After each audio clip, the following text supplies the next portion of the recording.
निश्चित रूप से तैयारी हमारी बिल्कुल तैयार है। तैयारी तो हमारी जब से पिछला विधानसभा का जिस दिन रिजल्ट आया था उसके अगले दिन से ही हमारी लगातार तैयारी है। हम लगातार विधानसभा क्षेत्र में रहते हैं, जनता के सुख में दुख में। हमें कभी भी नहीं लगा कि अब चुनाव कब आने हैं। हम कंटिन्यूटी में अपने क्षेत्र में रहते हैं, लोगों के बीच में रहते हैं, इसलिए हमारी लगातार 4.5 साल से ही तैयारियां चल रही है। आज हिंदुस्तान के अंदर भारतीय जनता पार्टी की सरकार है। इस देश के बहुत ही लोकप्रिय प्रधानमंत्री माननीय नरेंद्र मोदी जी इस देश के प्रधानमंत्री हैं, और जब से माननीय नरेंद्र मोदी जी देश के प्रधानमंत्री बने हैं, पूरे देश की जनता के अंदर एक आत्मविश्वास जगा है कि आज ऐसा नेतृत्व इस देश को मिला है जो इस देश को बहुत आगे ले जा सकता है। एक ईमानदार व्यक्ति इस देश की गद्दी पर बैठा है, तो भारतीय जनता पार्टी के प्रति निश्चित रूप से पूरे देश के अंदर एक वातावरण बना है। और जहाँ तक शिलाई विधानसभा क्षेत्र की बात है, तो शिलाई विधानसभा क्षेत्र हमने पहली बार भारतीय जनता पार्टी ने 2012 में जीती है। आज से पहले उस विधानसभा क्षेत्र में एक ही परिवार का राज रहा, और लगातार 1-2.5 साल का समय को छोड़कर उस क्षेत्र के अंदर एक व्यक्ति ने, एक पार्टी ने राज किया है। लेकिन फिर भी वो क्षेत्र पूरे हिमाचल प्रदेश में सबसे पिछड़ा हुआ क्षेत्र माना जाता रहा है। 4.5 थे जब से हम इस क्षेत्र के विधायक बने हैं। जनता ने मुझे जो प्यार दिया उनका मैं बहुत धन्यवाद करता हूं, अपनी क्षेत्र की जनता का। और उस 4.5 साल के कार्यकाल में हमने विधानसभा के अंदर और विधानसभा के बाहर क्षेत्र के मुद्दे उठाए। हमारे यहाँ बहुत सारी समस्याएं हैं जो कि 60 साल में पूरी नहीं हो सकी, लेकिन फिर भी हमने इन 4.5 साल में प्रयास किया है। जैसे हमारी सड़कों की समस्याएं थी, हमने बहुत सारे गाँव को सड़कों से जोड़ा है। और जो हमारी प्रमुख सड़क नेशनल हाईवे थी, उस नेशनल हाईवे को आज हमने दिल्ली में प्रयास करके, जब सरकार हमारी बनी है, माननीय गडकरी जी देश के जब से सड़क परिवहन मंत्री बने हैं, हमने उनसे मिलकर वहाँ के लिए बजट लाया और आज वो सड़क पक्की हो रही है, उसका काम लगा हुआ है। दूसरी, हमने MLA प्रायोरिटी में पीने के पानी की स्कीमें, जो बहुत सारी हमारे यहाँ समस्याएं थी, सिंचाई के लिए हमने योजनाएं वहाँ पर बना कर दी है। और उसके अलावा जो हमने विधायक निधि जो हमको मिलती है, हमने उस विधायक निधि से हमारे क्षेत्र में बहुत छोटे छोटे गांव हैं, हमने उनसे लिंक रोड बनाए। उन गाँव के लिए सामुदायिक भवन है, महिलाओं के लिए महिला मंडल भवन है, नौजवानों के लिए जो है हमने सामुदायिक भवन, नौजवानों के लिए भवन बना कर दिए हैं। और बहुत सारे नौजवानों को हमने, जो बेरोज़गार हमारे क्षेत्र में बेरोज़गारी है, उसको भी हमने, जो हमारे क्षेत्र पोंटा में इंडस्ट्रियल एरिया है, वहाँ पर हमने उनको रोज़गार दिलाने का प्रयास किया है।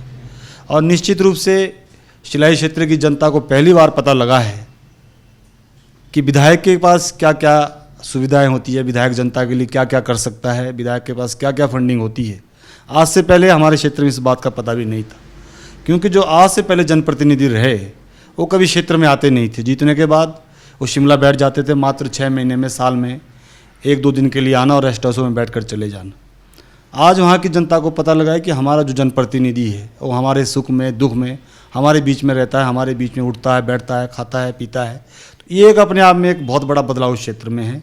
और माननीय मोदी जी का जो इस देश के अंदर वातावरण बना है, निश्चित रूप से उत्तराखंड, उत्तर प्रदेश के चुनाव के बाद एक बहुत बड़ी परिवर्तन की लहर, और निश्चित रूप से पूरा हिमाचल प्रदेश जीतेगा। और शिलाई विधानसभा क्षेत्र में हम बहुत अच्छे मतों से इस बार जीते।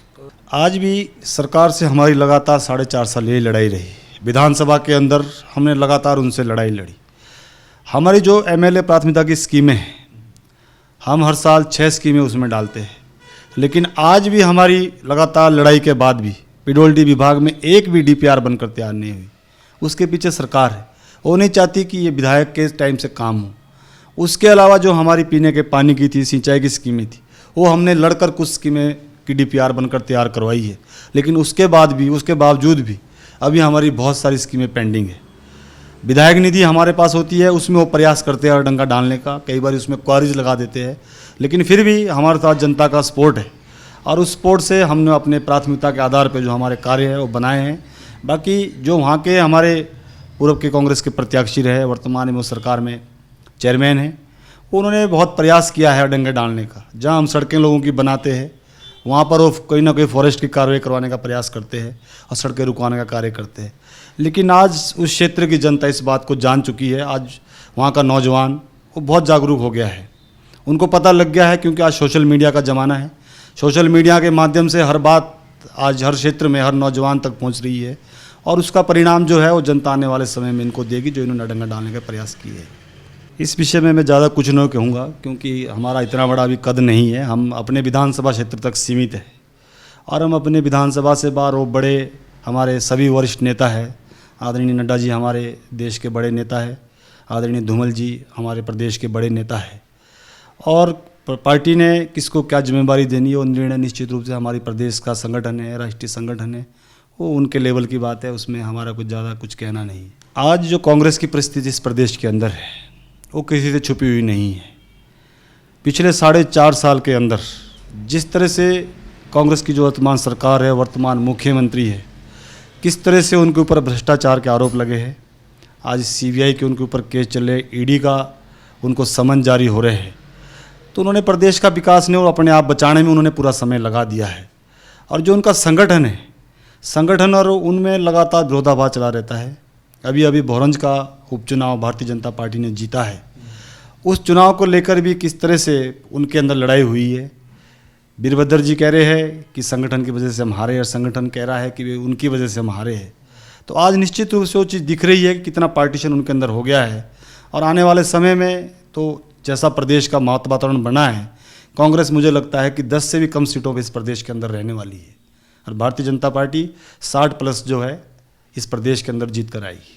आज हमारे क्षेत्र में बहुत सारे काम करने की ज़रूरत है। आज भी हमारे यहाँ लोग पीने के पानी के लिए तरस रहे हैं। बिजली की समस्या हमारे यहाँ बहुत है, लो वोल्टेज की समस्या बहुत है। सड़कों की अभी बहुत हालत ख़राब है, कच्ची सड़कें हैं, उनको पक्का करना है। हमने सिंचाई के लिए बहुत बड़ी योजनाएं बनानी है। रोज़गार के लिए बहुत सारे साधन पैदा करने का हमने प्रयास करना है। कुछ क्षेत्र में कोई बहुत अच्छा हम कोई संस्थान लेके जाएँ जिससे वहाँ के नौजवानों को वहीं रोज़गार मिल सके। तो इस तरह के बहुत सारे काम अभी हमारे क्षेत्र में करने को है। बड़े बड़े इंस्टीट्यूट हमारे क्षेत्र में कोई नहीं है। हम वो प्रयास करेंगे कि हमें जनता मौका देगी तो अपनी सरकार के अंदर हम निश्चित रूप से अपने क्षेत्र को एक मॉडल विधानसभा क्षेत्र बनाने का प्रयास करेंगे। भारतीय जनता पार्टी के हम सिपाही हैं, हम भारतीय जनता पार्टी के कार्यकर्ता है। भारतीय जनता पार्टी ने आज तक जो भी हमें जिम्मेदारी दी है उसको हमने निभाया है। हम एक कार्यकर्ता के रूप में भारतीय जनता पार्टी में मैं शामिल हुआ था, और उसके बावजूद मुझे युवा मोर्चा का दायित्व मिला। 1995 से लेकर हमने उसमें काम किया। किसान मोर्चे का काम मिला, वो हमने काम किया। प्रदेश कार्य समिति में हम रहे, वहाँ हमने कार्य किया। उसके बाद 2007 में भारतीय जनता पार्टी ने हमें टिकट दिया, हमने चुनाव लड़ा। परिणाम जो भी रहे हमने सर स्वीकार किया, और उसके 2007 से 2012 के बीच हमने जनता के बीच में जनता की सेवा करने का प्रयास किया। सुख दुख में गए, पार्टी ने दोबारा विश्वास जताया और हमने पार्टी के विश्वास पर जो है दोबारा इस सीट को जीता है, और पहली बार हमने सीट जीती है। उसके भी अब इस बार भी पार्टी जो आदेश देगी हम उसके लिए तैयार हैं। आम आदमी पार्टी का इस प्रदेश के अंदर कोई जनाधार नहीं है। खासकर हम जिला सिरमौर की अगर बात करते हैं तो वहाँ तो हमें कोई आम आदमी पार्टी का एक भी कार्यकर्ता नज़र नहीं आता है, और हमारे विधानसभा में तो ना है ही नहीं, ना के बराबर ही है। यहाँ सीधा मुकाबला जो है वो कांग्रेस पार्टी से है। भारतीय जनता पार्टी और कांग्रेस यहाँ मात्र 2 ही पार्टियों में मुकाबला होता है, हमेशा होता आया है। और दूसरा, इस प्रदेश के अंदर एक 90 से लेकर एक प्रथा चली आई कि 5 साल बीजेपी 5 साल कांग्रेस। तो निश्चित रूप से भारतीय जनता पार्टी की इस प्रदेश की जनता चाहती है कि उनको मौका दिया जाए, तो भारतीय जनता पार्टी आएगी। नहीं, अब भारतीय जनता पार्टी अब परमानेंट इस प्रदेश के अंदर रहेगी।